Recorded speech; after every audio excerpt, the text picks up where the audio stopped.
For the people that don't know, though, who is my special guest for tonight, though, my dog? God-fearing man, SB, Southern boy. Okay, then. The name is just a metaphor, though. You know, I'm a grown-ass man. But that's who here, man, SB, man. Yeah. Tippie toes what they do. I ain't gonna lie, they been telling me I had to come get you, so you already know it's a pleasure of having you over here. Thank you, my brother. I see it's a you, pleasure being here. You guys hitting up, I'm about to get guys up too. You feel me? I gotta start rolling up too, you feel me? Yeah. So you feel me? They wanted to ask you though, when did you get into it though? And for the people who don't know, we talking about acting. Right, acting. What a lot of people do and do it for nothing. A lot of y'all acting out there, y'all get paid for it. Oh. You know, but I got into acting. It was just something that God did. It was a mistake. You know, Fence. He created a movie called Bloodline, and he said he had a role for me. And hold on now, cause you say I'm gonna take it back right quick. Growing up, both parents or single parents? Oh no, I'm gonna say single parent, but it's like she was mama and daddy. Like she handled her business. Yeah. I definitely would say she definitely gotta be the truth. She's single, but I ain't miss nothing. I ain't miss nothing at all. And the Tippie toes want to know, where were you born at, my dog? I was born. Well, they say, you know, I couldn't tell you where I was. I can tell you what they told me, nigga. Okay then. I was born in Jackson Memorial Hospital. You know, Jackson Memorial Hospital. I went from the hospital to Poker Bean Project. Okay then. That's where I went there from the hospital. And let us know how it was growing up. The Porky Bean Project, you know, describe that to us. That's not a regular name when you hear somebody say where they staying at, where they was raised at. Okay. I'm going to describe my life in the Porky Bean Project. It was beautiful. Okay, then. Beautiful, man. And what's beautiful to you? It was a lot of love. Like, it take a village to raise a child. Like, your neighbor would really beat your ass. You know, and let your girl know like what went on. Okay, then. And you know, a lot of people like to glorify all the violence. I don't got to talk about that. I'm gonna talk about the other side of it. That right don't need to be mentioned. Facts. So my childhood in the Poker Bean Project, it was beautiful. It was real beautiful, community type of thing, and I can't complain. I wouldn't want to be nowhere else. And let us know, like, but growing up, did you play any sports or like, you know? Nah, not no sports to where, you know, I can get in a group picture with. You know what I'm saying? But everybody else who I grew up with ain't really do that either. A few did. Okay. But boy, that's saying like football, that shit ain't no joke. When one project play another project. And ain't no referee. You know, ain't no rules. So didn't play the sports where I could take the team picture. But very athletic, man. I'm that nigga that used to do 50 backflips and end with a no hand and a twist. And, okay, then. Yeah. Racing, playing relay race in the street, running around the whole street, or just the project. And what was it like since you had all these kids? Why was it, you know, you ain't say let me play for the schools or something like that? That was not something in us. That ain't what I had looked up to. That ain't what I looked up to. I looked up to just something different.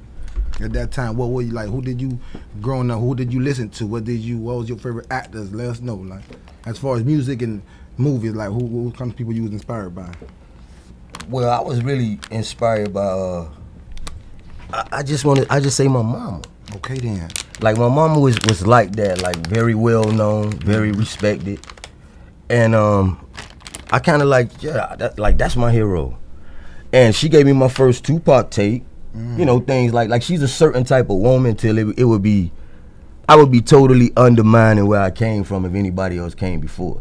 Like she was that gangster, if that's the category you want to put her in, solid, you know, like that. So I'ma just keep it homegrown, and I liked it a bunch of movies, man. I was a movie, you know, a movie dude. I liked a bunch of movies, but now actor that I saw made me want to start acting. Oh, so you ain't got no favorite actor then? No, I got great actors that I love. Yeah. You know what I'm saying? You know, like just by growing up and watching certain things, like Glory, Denzel. Okay then. Training Day. Like he done a lot, but it's just a couple of, you know, everything he do I love. Yeah. You know what I'm saying? Everything he do I love. But at the end of the day, now one of those guys made me want to, you know, get into that. Yeah. So let us know now. We know like school was it graduating, or it was like, No, well, I got kicked out of high school, and I went and pursued my education at a spot called Dulcie. Mm-hmm. You know, so a lot of people get expelled or whatever the case may be, and then I went back and got mine at an adult educational center at Dulcie. At that time, like what happened at public school that you felt like they had to, get the school ain't do nothing. It was the way that I was conducting myself, the way that I was behaving, and the things that I was doing, and unfortunately being dumb enough to get caught doing. You know, so the school had to do what they had to do, and the school, it wasn't school, it was me, the decisions that I was making, and that's how I ended up.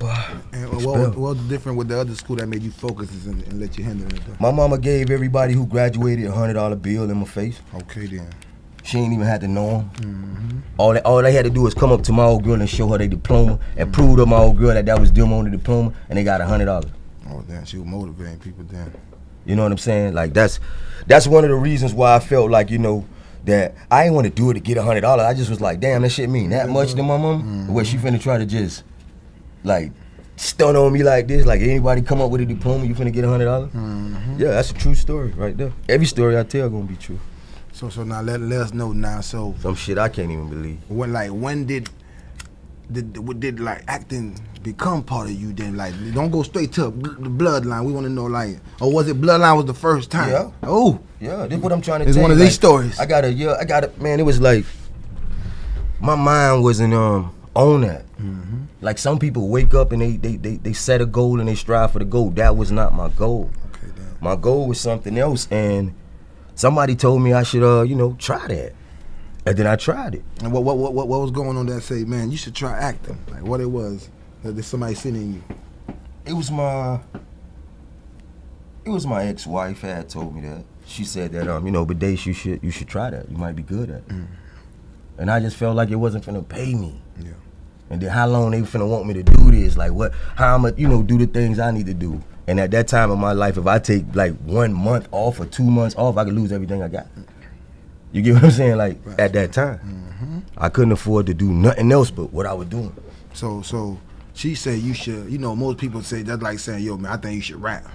But how did somebody say, man, I think you should do this, and you went and pursued it the right way and end up dropping the class? What she did was like, it wasn't just like I say. Fence had done wrote the film and said he had a part that would be perfect for me. Perfect for me, and I just felt like who wrote it? Fence. And that's the same movie, Bloodline. Same movie. Yeah, but that's a person like a guy. That's a guy. What they seen in you though? No, I was running around doing music. Oh, okay. So you was an artist. Yeah, too, I had my own studio in the Venetia building. Like doing my thing. Okay. So you was an artist. So before we get to the movie, let's talk about the artist side. Oh yeah, man. I was doing my musical thing. At what age did you say, man, I want to do music too? No, that's been all my life. All your life? Yeah, that's been all. At what age you remember you going to the studio or recording on something or just playing around with a microphone? Man, I probably was about 12. Okay then. You have an older sibling, somebody that was around you? No, just recording. You smash record and then you record and then the radio pick up what you recording. If you mess up, you gotta set the tape up at a certain way. Okay. Catch him again and keep going again. Get him right. Okay. Then. Yeah. So let us know how far you went with the music, like. Man, I actually did music and other things started happening. What was the name of was it a group, solo artist? Well, I was in a group with Young. That's the name of y'all group? Nah, I was in a group very young. Okay, young. What was the name of the group? East Unit Click. You remember y'all know your name at that time? My name was Negro. Negro, okay then. Negro. Well, who gave you that name? I gave it to myself. Like I was always about the new shit. Like what's next? Okay, I did that. What's up new? What's new? Okay then. How I'ma grow, So that was my name at that time. And who orchestrated the group? How the group got? No, my Uncle Head did that. Oh, so you got family that was already into music already? No, yeah, I had family that was into things, like into restaurants, fish markets, okay, everything that was going on. Oh yeah. It was going on, and music was one of the things that was going on. Okay, then. So I tell my Uncle Head I want to rap, and it was over from there. Then Sonny, Big Money Sonny, man, who did a lot of time, and he doing great things. He put out the group called Home Team. So that's my son, God Daddy. So I was like kind of connected with people that I seen. Yeah. Actually, so you kind of was plugged in, basically. Making money, you know. And that was the music thing. So I like let us know, like you remember, did y'all drop any mixtape or album? Did you end up going solo? Yeah, I end up going solo. But I dropped a few mixtapes. Like my community in my era of time, they know exactly my music. I just wasn't focused. See, if you ain't gonna focus, no matter how good you is at something, facts, you ain't gonna get there. And even no matter how bad you is at something, if you focus, you might get there. You gonna get there, man. How many bad rappers, man? How much bad music, though? But they in the studio every day dropping. And that's all that matters. Consistency. That's it. And my focus, even though I love to rap, hindsight, you know what I'm saying? That wasn't my true focus, because that wasn't what I was focusing on. Because if I was focusing on it, it would have been accomplished. It didn't get accomplished because I had a reprobated mind. My mind here and my mind there. So at that time, you felt like rapping was just like a little hobby or something? I treated it like a hobby. At the time, I didn't know it. I didn't know I was treating it like a hobby. I thought I was giving it all I got. Okay, then. It's my hindsight looking back, like, you really wasn't, focused on that. You really wasn't focused on that. I would turn down shows. I would just, stuff I wouldn't feel like doing in my spirit, I wouldn't do it. And nowadays, I learned in hindsight, you gotta kind of have a shake it off spirit. Like, you can't let stuff get to you. You can't take nothing personal. And I'm a real personal dude. So when something happened, I feel like, oh, that's a domino effect to my spirit, to this, that, and the third. I ain't fucking with it. When, should have had a big homie at the time. Yeah, I feel you on that. But at the end of the day, I was my big homie. And like I say, I ain't missed nothing. And I think I'm doing okay. Okay, then. I'm feeling real good about life and everything that I have. So now I break it down to us. So now we doing music. So now let's speed it up a little bit. Like, how did that phone call came about? Like, you doing music that they say, man, I think you should try acting. No, it was just a brotherhood. Like, it's a certain amount of people see each other every day. Gorilla Tech, Track, Fence, and then I'm rocking with Quicksand. It's just like such a good atmosphere, to where it wasn't nothing but something great supposed to happen out of that. And so now we know that we can't rush to it now. So let us know like how it went down. Was the movie already written? Like you got the phone call, like meet up. We wanna. No, it was like how I'm sitting talking to you. It's like I see these people all the time, And when they writing and they being creative, I guess at the time when he was being creative, he had certain people in mind. So when he got it to a point to let certain people know, that's what he did. And I did the film, and what I found out about the film is that it was like second nature, kind of. Like I would do something and knock it out in one take, and they'll be like, yeah. So you end up learning, like what you mean by knocking out in one take? You end up learning real quick? Yeah, I end up acting like I knew. Like knocking it out in one take is don't have to cut, do it again. It's none of that. So like, was that something that was already in you? Like, yeah, it had to be something God instilled in me, because that's just how it happened. So like, you got the script. You memorized it real quick or something, like how it was for you?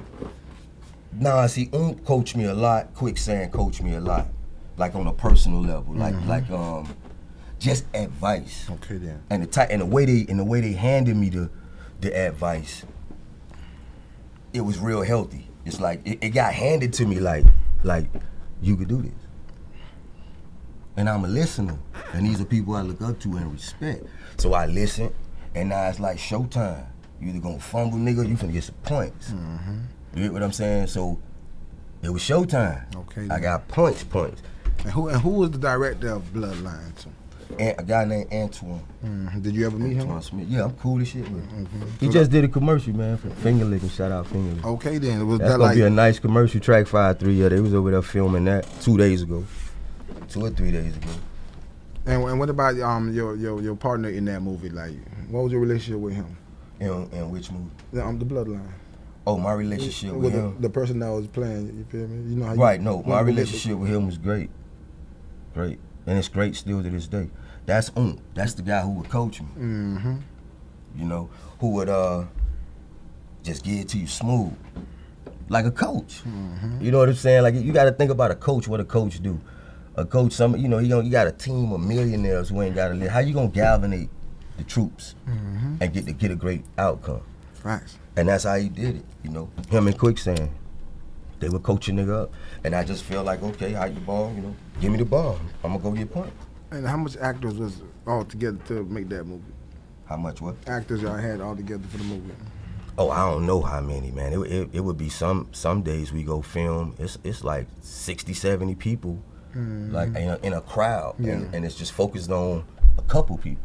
But that atmosphere got to be there, you know. At the time when we filmed at the Uncle Al Festival, you're talking about a whole festival of people. So what it was, y'all blend the festival with the movie?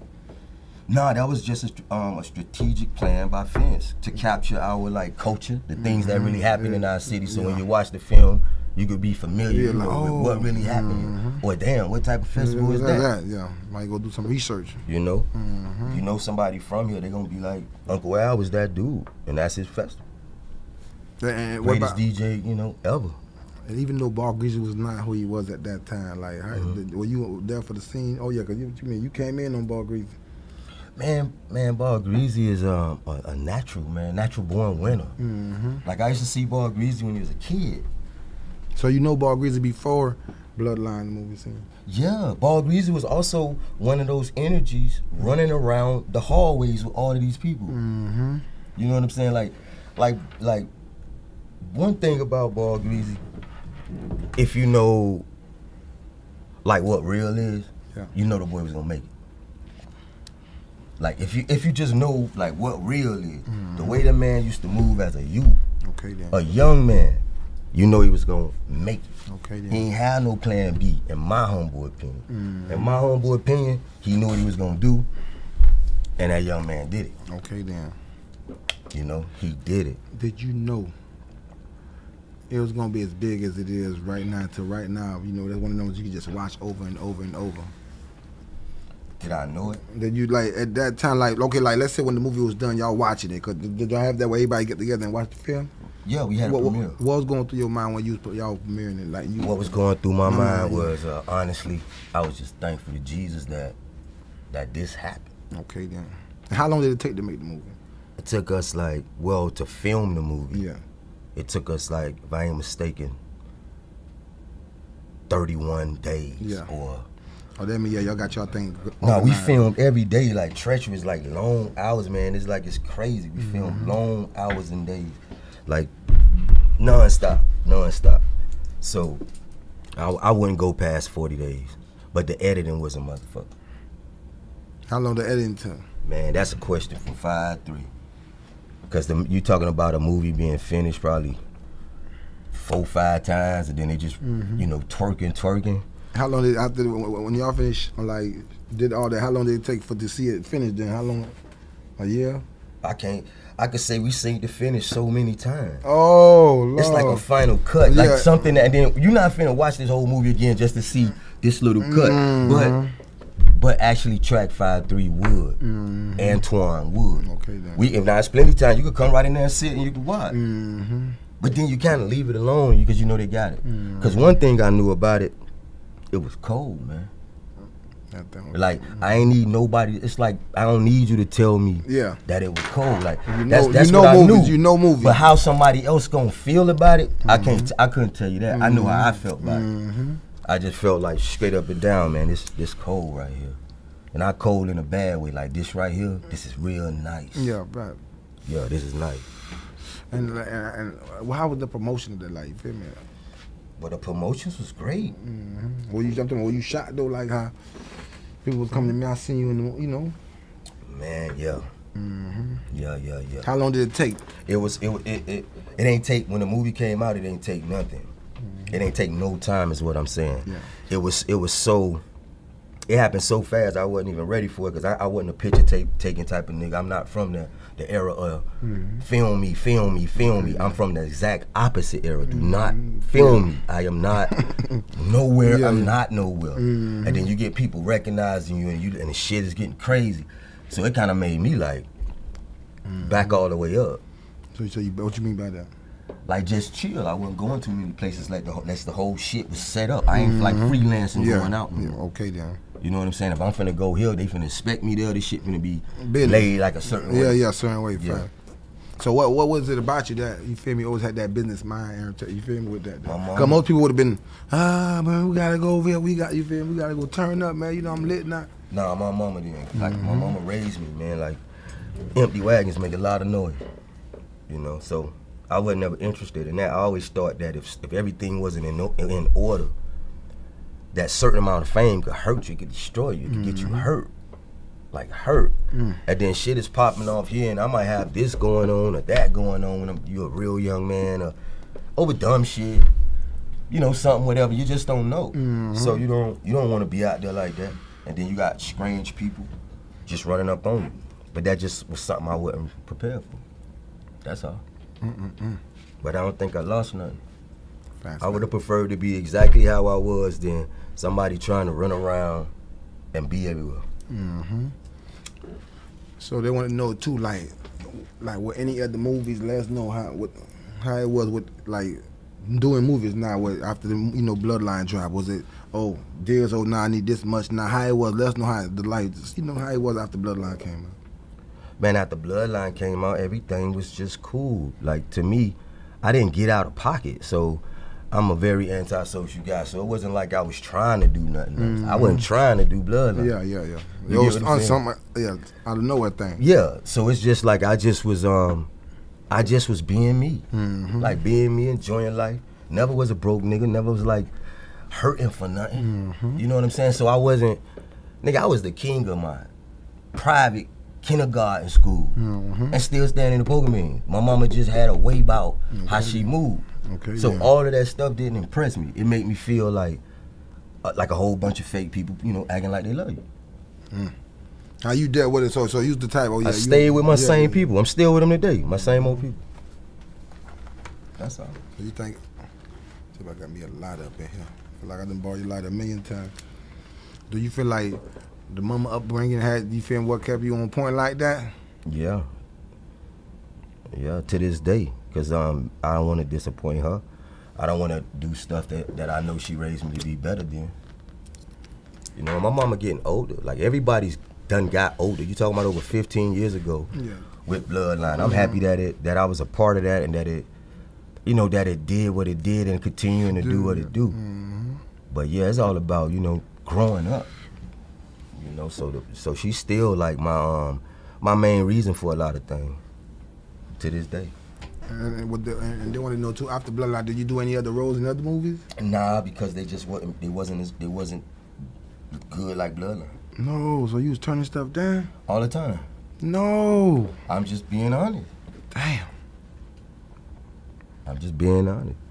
But guess what I ended up doing? What you ended up letting know? Writing my own shit case. That's what I was about to say. What let us know how that happened? You feel me? Man, I got with Track 5-3, Quicksand. And we brothers like what we is, and we came together and wrote cases. It's cases like getting worked on right now. Cases, let us know. Yeah, cases getting worked on right now. It's just this 4th episode. It's got a lot of complications because we got to pull a few permits. So let's talk about working on cases. How you made it happen? Because we ain't just gonna get straight to it. Like, how did that go about? Because people offering you scripts, you don't like them. So what you? No, I don't even want to say I don't like them. I don't want it to be like that. It just wouldn't help me. You understand what I'm saying? Like, I can't do something like what I done, in my humble opinion, no matter how long ago I did it. That thing got a lot of integrity in it. That, man, Bloodline is a love story. About 2 brothers, man. You know what I'm saying? And it had great actors and actresses. Everything. Great people. That was a great time. It's a classic. So I ain't like, man, I can't explain why I didn't take those roles. I just didn't feel them to fit me and how I wanted to create movies. Just like Cases is got a lot of substance, man, a lot of lessons. It's not some dumb shit. It's not going, and all the roles I would get, they would want me to just kill with no purpose, no reason. it don't make sense why you did it. I'm not that type of person. Because you may have saw me in Bloodline do something. That little part, but if you pay attention, the best parts of Bloodline is the lessons. The game, man. That's why I say it was cold. Yeah. Because if you was a dumbass nigga, watch that, you gonna learn something. So why would I want to jump in the film that ain't teaching a nigga nothing? It's just gonna start off like this and then have a happy ending.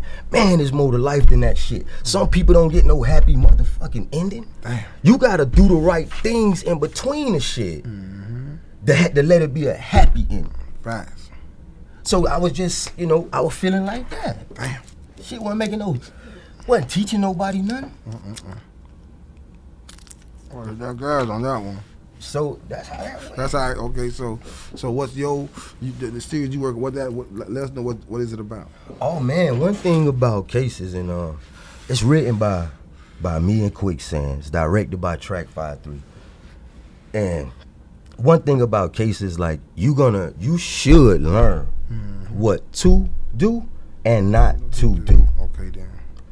You're gonna see the results of when you do something you don't supposed to do, what happens when you want to live this street life.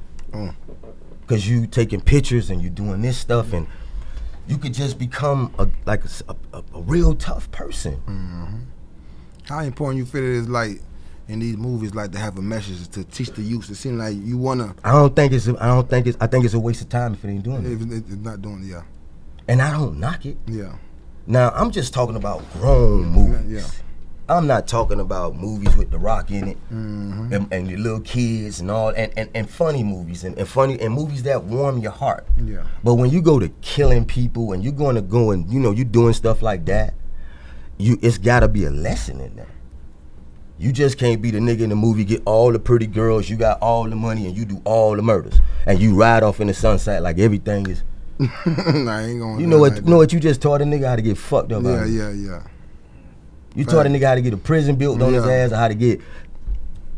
You know, because you ain't learned nothing. Nothing. But a lie.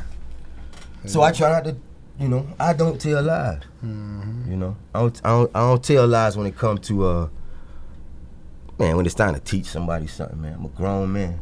Got kids out here, man. Facts. My son just graduated college. You know. So who's some of the actors you got? And you know. Oh man, I got Quicksand. He played Dade in Bloodline. You know, we got Annie. You know, we got Ballgreezy. You know, we got Betty Cartwright. You know, and you put me on the spot because I don't want to forget nobody. But I'm on this coffee, and we got Mac, we got Maya, we got Maine Coley. Okay, then. Help me out here. We just got a lot of people. How it was for you? We got Larry Dog. Okay, then. Shout out to Larry Dog, the OG. Right.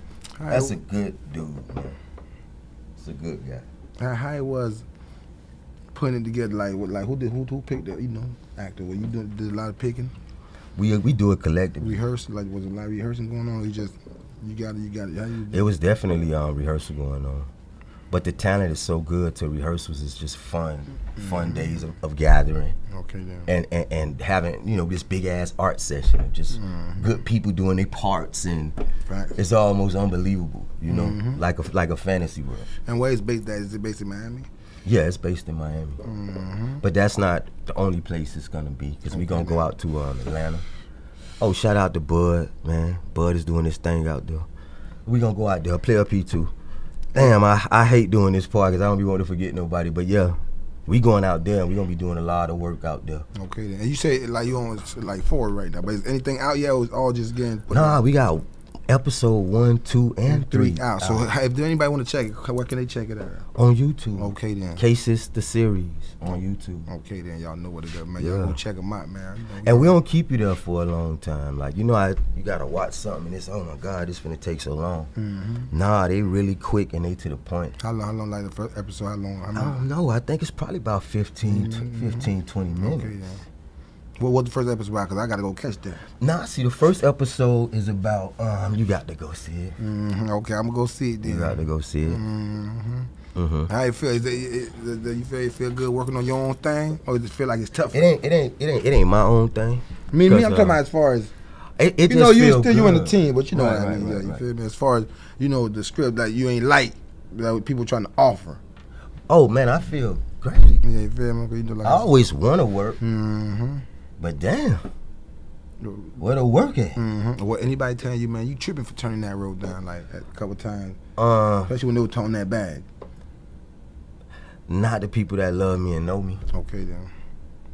Like they could have saw the script first and would have said, man, but they ain't doing it. Cause they already know. Okay, what? And I honestly don't think they would have wanted me to. Then they got to hear my mouth talking about how I regret that, man. I was young. Man, I could complain now, man. I don't want to be complaining all my damn life. You can't take that back.